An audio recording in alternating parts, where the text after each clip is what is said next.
여러분의 구독과 좋아요, 알람 설정은 저에게 큰 힘이 됩니다. 여러분 안녕하세요. 지우입니다. 오늘 여러분께 소개해드릴 책은 앤디 퍼디컴 작가님의 당신의 삶에 명상이 필요할 때 라는 책입니다. 여러분은 혹시 가장 마지막으로 딱 10분 동안 아무것도 하지 않고 있던 때가 언제인지 기억을 하실까요? 우리는 참 소란스러운 세상에 살고 있어서 나만 온전히 바라보는 이 10분의 시간을 내기도 참 쉽지 않은 것 같습니다. 우리는 살아가면서 많은 문제들을 마주하게 되죠. 그럴 때 누가 알라딘의 지니처럼 딱 나타나가지고 이렇게 해야 돼 라고 알려주면 참 좋을 텐데요. 결국은 그 답을 우리가 찾아가야만 합니다. 근데 그럴 때 결국 가장 중요한 것은 자신 스스로의 내면의 답, 오직 나만의 길을 발견하는 것이라고 합니다. 그리고 그걸 찾기 위해서는 명상을 하는 것이 가장 확실한 방법이라고 해요. 소란스러운 시간에서 잠시 벗어나서 하루에 단 10분만 명상에 투자해보면 어떨까요? 아침이든 밤이든 좋습니다. 그렇게 딱 10분 동안 나 자신을 오롯이 들여다보는 명상을 시작한다면 그것이 쌓이고 쌓여서 결국은 오직 나만의 답을 찾는데 도움을 줄 것입니다. 우리가 진지하게 인생의 결정을 현명하게 내리는 데에도 도움이 반드시 될 거예요. 자, 그럼 오늘 책을 통해서 이 10분 명상이란 무엇인지, 어떻게 하는 것이 효율적인지 등등에 대해서 같이 한번 배워보도록 할게요. 자, 그럼 오늘의 책 이야기 속으로 같이 들어가 보겠습니다. 더 효율적인 상태를 위해서. 이미 말했지만 다시 한번 강조해야겠습니다. 명상은 당신이 직접 실행할 때에만 효과를 발휘합니다. 규칙적으로 명상할 때에만 명상의 혜택을 일부라도 누릴 수 있습니다. 마음 챙김은 언제 어디서나 할 수 있지만 1일 10분 명상을 대체하지는 못합니다. 그 10분은 지금 이 순간 깨어있다는 느낌과 매 순간을 자각하는 느낌에 익숙해지기 위한 가장 좋은 기회와 조건을 제공합니다. 또한 당신이 명상을 처음 시작할 때 일상생활에서는 얻기 어려운 고요한 느낌도 제공합니다. 따라서 10분 명상을 마음을 비우기 위한 유일한 명상으로 여기든 하루 종일 마음 챙김을 실행하기 위한 토대로 여기든 단순히 새로운 취미로 여기든 날마다 10분씩 앉아서 명상하는 것의 중요성은 아무리 강조해도 지나치지 않습니다. 지금 당신의 마음이 어수선한지 고요한지 기쁜지 슬픈지 불안한지 느긋한지는 중요하지 않습니다. 이런 마음 모두가 명상을 시작하기에 알맞은 상태입니다. 중요한 것은 당신이 그 마음 상태를 편안하게 있는 그대로 알아차릴 수 있느냐입니다. 규칙적으로 꾸준히 명상하면 얼마든지 가능한 일입니다. 그리고 바로 그 경험이 당신의 인생관을 근본적으로 바꿀 수 있습니다.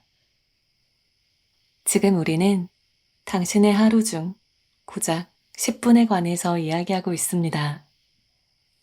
하루 24시간에서 딱 10분도 틈을 낼 수 없는 사람은 거의 없습니다. 10분 명상은 일이 아닙니다. 잡무가 또 하나 늘어나는 것이 아닙니다.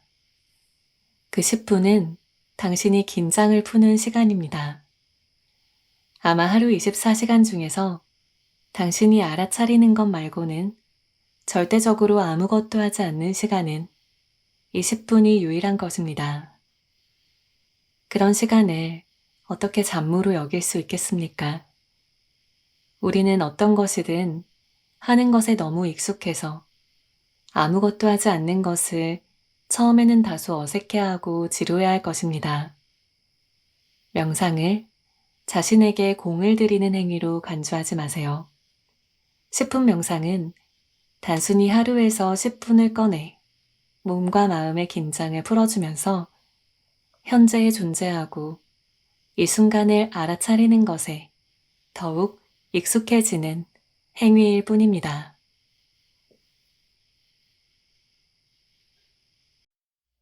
10분 명상.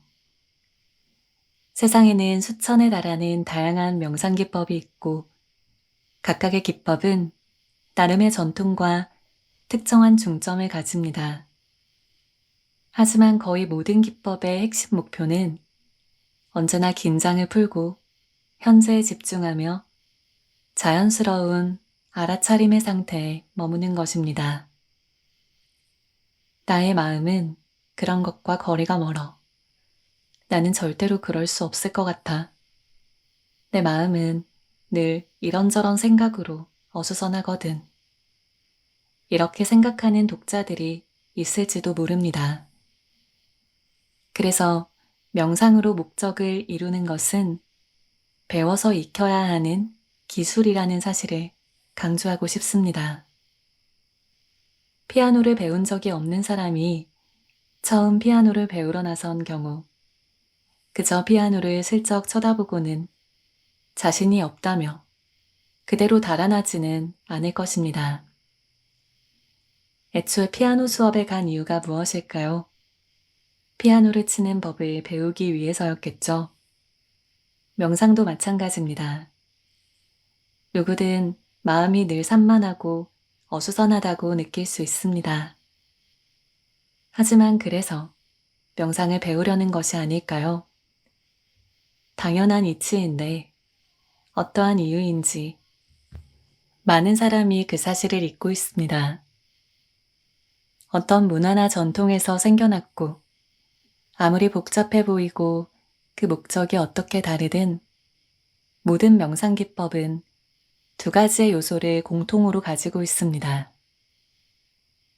마음을 가라앉히는 측면의 정신 집중과 통찰력을 얻는 측면의 명료함이 바로 그 두 가지의 요소입니다. 이 가운데 한 가지 요소만을 다루는 기법도 있지만 대개는 두 가지 요소를 모두 포함합니다. 명상 기법은 통상 명상에 접근하는 방식과 원하는 결과를 기준으로 구분됩니다. 예를 들면 집중력을 키우기 위해서 고안된 기법이 있고 헌신 또는 자비심을 고양하거나 수행력을 향상시키기 위한 기법도 있습니다. 사실상 온갖 유형의 목적을 위한 기법들이 있다고 봐도 무방한데요. 그러나 목표가 무엇이든 모든 기법은 정신 집중과 명료함 중에서 적어도 한 가지 요소에는 반드시 의존합니다.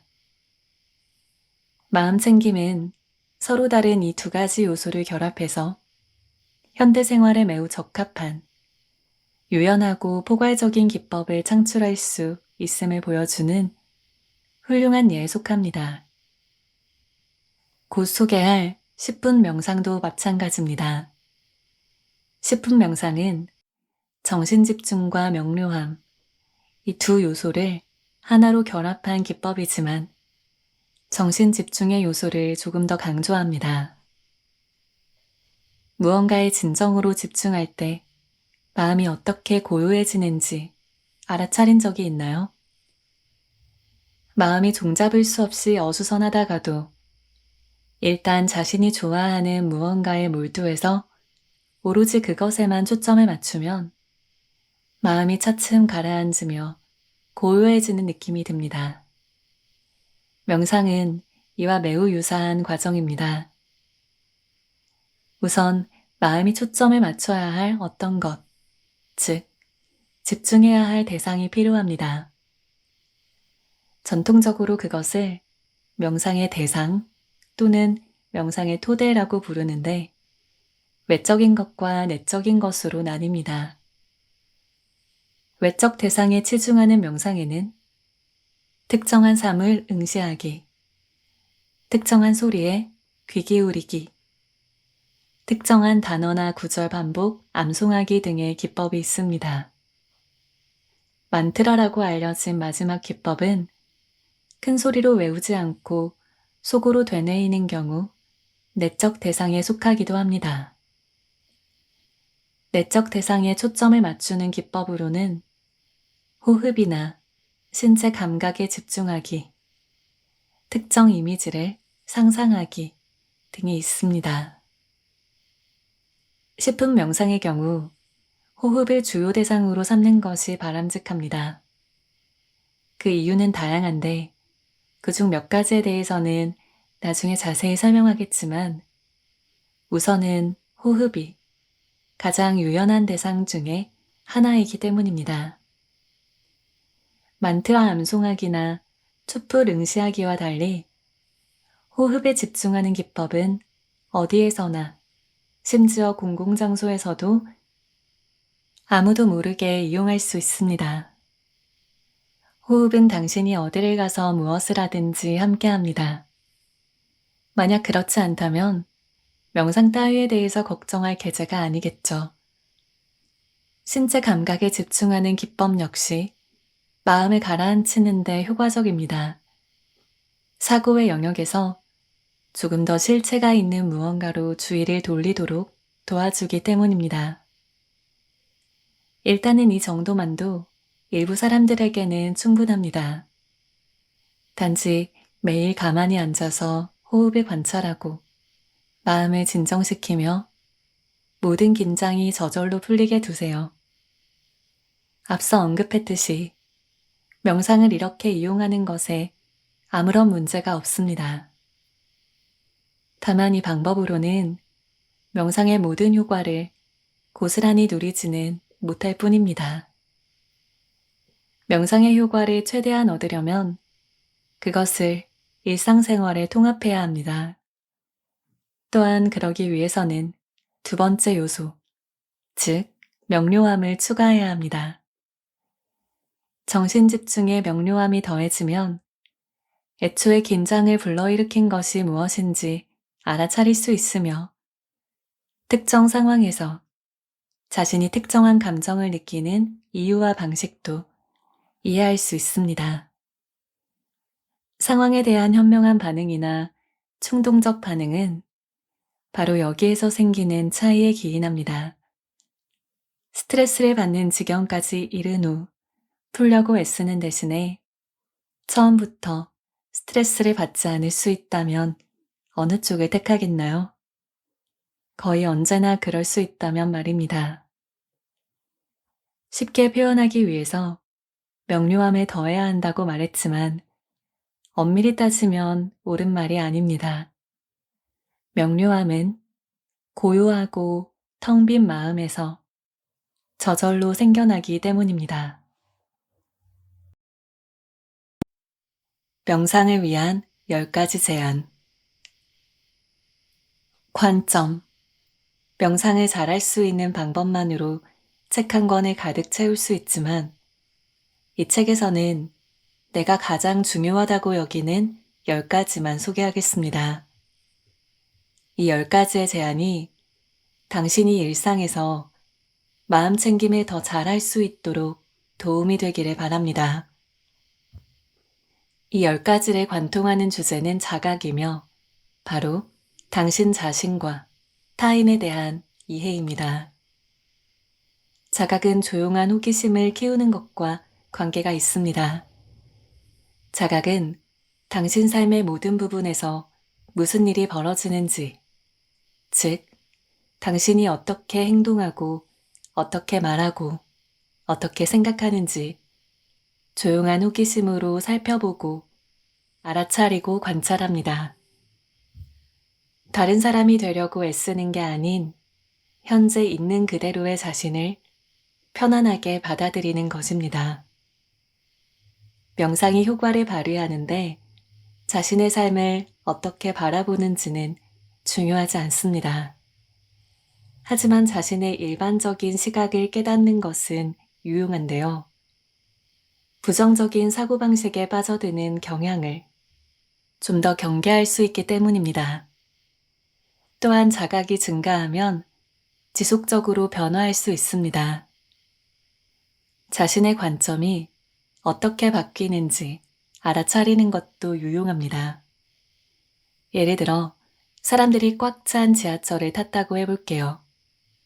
어떤 때에는 지독한 혼잡함에도 아무렇지가 않지만 어떤 때는 여러 가지 부정적인 감정들이 마구 솟구칩니다. 이러한 차이를 깨닫게 되면 우리를 힘들게 하는 것은 밖이 아니라 자신의 내면에서 일어나는 일이라는 것을 알게 되고 또 바꿀 수 있다는 사실도 알게 됩니다. 매일 매 순간 변하는 관점을 알아차리는 것은 일일 명상에 매우 큰 힘이 될 수 있습니다. 의사소통. 명상을 통해 더 큰 행복을 찾고 싶은 사람은 자신의 좌절감을 다른 사람에게 털어놓아서는 안 됩니다. 다른 사람과 원활하고 또 다정다감하게 소통하는 것은 헤드스페이스에 이르는 과정에 꼭 필요합니다. 그러한 소통은 자제심이나 공감 혹은 객관적인 관점을 어쩌면 이 세 가지 모두를 타인과의 관계에 적용하는 것을 의미합니다. 그렇지만 당신이 선의를 가지고 있더라도 싸움을 걸어오는 사람들이 있습니다. 이러한 상황에서 당신이 할 수 있는 일은 거의 없을 텐데요. 그들에게 공감하고 당신 자신의 내면에도 그와 비슷한 감정이 있다는 것을 자각하는 것이 도움이 될 수도 있지만 누군가가 당신을 계속해서 불쾌하게 한다면 그 사람과는 거리를 두는 것이 가장 좋은 방법입니다. 그럴 수만 있다면요. 감사. 어떤 사람들은 살면서 겪은 아주 작은 어려움은 지나칠 정도로 강조하면서 행복한 순간은 그냥 흘려버립니다. 행복은 당연한 나의 몫이고 그 밖의 것은 모두 문제가 있거나 자신의 몫이 아니라고 여기기 때문입니다. 감사하는 마음을 갖기 위해서 따로 시간을 내라는 말이 어쩌면 조금은 진부하게 느껴지겠지만 헤드스페이스를 갖기 위해서라면 감사하는 마음이 반드시 필요합니다. 당신의 삶에 진심으로 감사하는 마음이 있다면 마음을 산만하게 하는 수많은 생각에 휘말리지 않습니다. 그리고 당신이 가지고 있는 것에 진심으로 감사하게 생각한다면 다른 사람들이 어떤 것을 놓치고 사는지도 명확하게 보이기 시작합니다. 친절. 타인에게 친절을 베풀면 기분이 좋아집니다. 친절은 고도의 기술과 지식이 필요한 일이 아닙니다. 친절은 당신에게도 또 상대에게도 기분 좋은 일입니다. 게다가 행복하고 또 평화로운 마음도 가져다 줍니다. 그렇다면 타인에게 친절을 베푸는 동안 자신에게도 친절을 나누어 주는 것은 어떨까요? 특히 마음 챙김으로 살아가는 법을 배우고 있다면 말입니다. 요즘 세상은 기대치가 너무 높아서 새로운 것을 배울 때조차 자신에게 너무 비판적입니다. 다행히도 명상은 사람들에게 친절을 끌어내는 신기한 힘이 있습니다. 일상에서 친절을 실천하면 명상에도 반영됩니다. 친절을 베풀면 마음이 더 유연해지고 더 온화해지며 명상이 더욱 쉬워집니다. 덜 판단하고 더 수용하는 마음가짐으로 바뀝니다. 타인과의 관계에도 긍정적인 영향을 미칩니다. 자비. 자비는 우리가 하거나 창조할 수 있는 것이 아니라 우리에게 이미 존재하고 있습니다. 푸른 하늘 비유를 다시 한번 생각해 볼게요. 자비와 푸른 하늘은 원리가 같습니다. 실제로 푸른 하늘은 자각을 의미하면서 자비를 뜻하기도 합니다. 구름이 흩어지면서 푸른 하늘이 나타나듯이 때때로 자비심은 저절로 생겨납니다. 짙은 구름에 가려진 푸른 하늘을 상상하듯이 때로는 의식적으로 노력해야 합니다. 자비는 베푸는 상상을 하면 할수록 저절로 솟아날 가능성이 커지는데요. 자비는 공감과도 매우 비슷해서 상대의 입장에서 이해하는 마음을 가지게 됩니다. 5. 균형. 삶은 바다와 다르지 않아서 우리는 태어나서 죽을 때까지 부침을 겪습니다. 때로는 고요하고 잔잔하지만 어떤 때에는 크고 거친 파도가 우리를 집어삼킬 듯이 위협하기도 합니다. 이러한 부침은 피할 수가 없는 삶의 일부입니다. 하지만 이 간단한 사실을 잊어버리면 거센 파도와도 같은 고통스러운 감정에 쉽게 휩쓸리게 됩니다. 명상으로 마음을 수행하면 좀 더 균형 잡힌 시각을 얻을 수 있고 삶은 더욱더 평온해집니다. 평온한 삶을 지루한 삶과 혼동해서는 안 됩니다. 평온한 삶은 아무 감정도 없이 그저 흘러가는 몸이 건조한 삶이 아닙니다. 실은 정반대인데요. 당신의 감정을 더욱 명확하게 자각하면 그것을 더욱 확실하게 경험할 수 있습니다. 하지만 감정에 사로잡히지 않아야만 더는 감정에 휘둘리지 않게 됩니다. 수용. 당신이 아무리 대단한 행운아라고 할지라도 때때로 삶은 스트레스에 고달프기도 합니다. 우리는 이 사실을 애써 외면하고 원하는 것을 얻지 못하면 좌절하고 실망하죠. 자비와 마찬가지로 수용에 대해서 숙고할 때에도 푸른 하늘 비유를 떠올리는 것이 도움이 됩니다.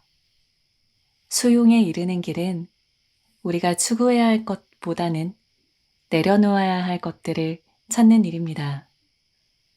저항하는 순간을 온종일 마음 챙김으로써 당신은 자신이 삶을 자연스럽게 받아들이지 못하는 것이 무엇 때문인지를 정확하게 자각할 수 있습니다. 그리고 명상하는 동안 떠오르는 감정과 생각을 훨씬 편안하게 바라볼 수 있습니다. 평정. 오늘날 많은 사람이 해야 할 일은 많고 너무도 바빠서 늘 조급증을 느끼면서 살아갑니다. 조급해하는 순간 당신은 턱을 앙다물거나 발을 동동 구르거나 호흡이 가빠지는 것을 알 수 있습니다. 하지만 조용한 호기심으로 조급증을 자각하면 그것의 본질이 바뀌기 시작합니다. 조급증의 힘이 차차 약해지며 당신을 움켜쥔 소나귀에도 힘이 풀립니다. 조급증은 일상생활에서 쉽게 드러나듯이 명상하는 동안에도 잘 드러납니다. 그 둘은 서로를 거울처럼 반영합니다. 대부분의 사람이 그렇듯이 당신도 자문할 것입니다. 왜 효과가 빠르게 나타나지 않는 걸까? 하지만 명상에서 성취와 결과는 결코 중요하지 않다는 것을 기억해야 합니다. 그렇기에 명상이 삶에서 특별하고도 멋진 경험입니다. 명상은 자각하는 법을 배우고 자연스럽게 자각하는 가운데 진정으로 편안하게 쉬는 것입니다. 전념. 마음 챙김은 생각과 감정을 이해하고 수용하는 방식을 근본적으로 변화시킵니다. 이 말이 어쩌면 반갑기도 하고 조금 부담스럽기도 할 때지만 마음 챙김을 조금씩 자주 반복함으로써 그 변화는 이루어집니다. 따라서 명상하는 동안에 느낌이 어떻든 규칙적으로 명상하는 것이 중요합니다. 마음 챙김을 할수록 자신감이 생기고 그 느낌에도 더 익숙해지는데요. 조금씩 자주 명상하는 동안 더욱 정확하게 자각하고 있다는 확신이 들기 시작하고 이 확신은 삶의 다른 영역에도 자연스럽게 스며듭니다. 마찬가지로 일상생활에서도 좀 더 마음 챙김을 실천하면 명상에 긍정적인 영향을 줄 것입니다. 명상을 배우려는 이유가 무엇인지, 당신이 헤드스페이스를 유지함으로써 이익을 받는 주변 사람들이 누구인지에 대한 답을 정확히 알고 있다면 매일 10분씩 명상하는 일은 어렵지 않을 것입니다. 현존. 현명하게 산다는 것은 마음을 현재에 머물게 함으로써 나중에 후회할 만한 말이나 행동을 하려고 할 때 자제한다는 것을 뜻합니다. 그리고 한결같이 정확하게 자각함으로써 어려운 상황에 충동적으로 대응하기보다 합리적으로 대응하는 것을 의미합니다. 그래서 현명하게 살아가려면 어느 정도의 분별 있는 지혜가 필요한데요. 아쉽게도 그런 지혜는 심오한 내용이 담겨 있는 책으로도 배울 수가 없습니다. 지혜는 삶을 경험으로 이해하는 것과 관계가 있는데 명상이 그 경험적인 이해를 키우도록 도와줄 수 있습니다. 자비와 수용이 그런 것처럼 현재 존재하는 삶도 푸른 하늘의 원리를 따릅니다.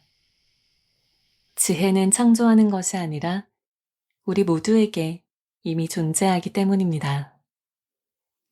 우리의 내면에 있는 지혜의 공간에 더 익숙해지고 우리의 본능을 더욱 신뢰함으로써 우리는 분별 있는 지혜를 일상생활에 적용하는 방법을 배울 수 있습니다. 한마디로 우리는 더 현명한 삶을 살아갈 수 있습니다.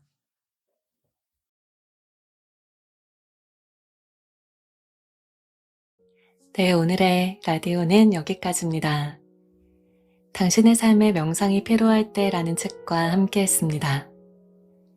저도 요즘에 아침에 10분, 그리고 잠들기 전에 10분 정도 명상을 실천하고 있는데요. 사실 생각보다 정말 어렵더라고요. 명상이 어려운 이유는 정신이 쉬는 법을 잘 몰랐기 때문인 것 같아요. 하지만 오늘 책 속의 내용이 저한테는 명상에 대해서 다시 생각해보고 그걸 다른 시각으로 바라보는데 크게 도움이 되었습니다. 저는 살아가면서 선택이라는 게 참 어렵다는 생각을 많이 하는데요. 선택의 기준을 스스로 정하는 것이 정말 중요한 것 같아요. 누군가에게는 성공의 길이 되었던 방법이 나 자신에게는 맞지 않을 수가 있죠. 내가 처한 상황에서 내려야 되는 결정이 때로는 나에게 당장은 유익하지 않은 경우도 있습니다. 그저 남들 다 하는 대로 최선을 다하고 있지만 즐겁거나 행복한 느낌은 들지 않을 때도 많죠. 우리가 열심히 매진하고 있는 목표와 바람이 때로는 나 자신의 깊은 내면의 욕구와는 일치되지 않는 경우도 많습니다. 그렇기 때문에 우리가 진정 자유롭고 또 스스로 만족하는 삶을 만들어 나가기 위해서는 이 명상의 시간이 반드시 필요하다는 생각이 듭니다. 명상을 통해서만 오직 나다운 것, 나 자신다운 것, 그것을 찾을 수가 있기 때문입니다. 그래서 진짜로 행복하고 만족스럽고 자유로운 인생을 살아가는데 우리에게 큰 도움을 주기 때문입니다. 여러분도 기회가 되시면 이 책도 꼭 읽어보시고 명상도 꼭 시작해보시면 좋을 것 같고요. 오늘의 책도 여러분께 도움이 되었기를 바라면서 저는 다음 라디오로 또 찾아뵙겠습니다. 모두 건강 항상 조심하시고요. 오늘도 편안한 밤, 달콤한 밤 보내시기를 바랍니다. 감사합니다. 안녕.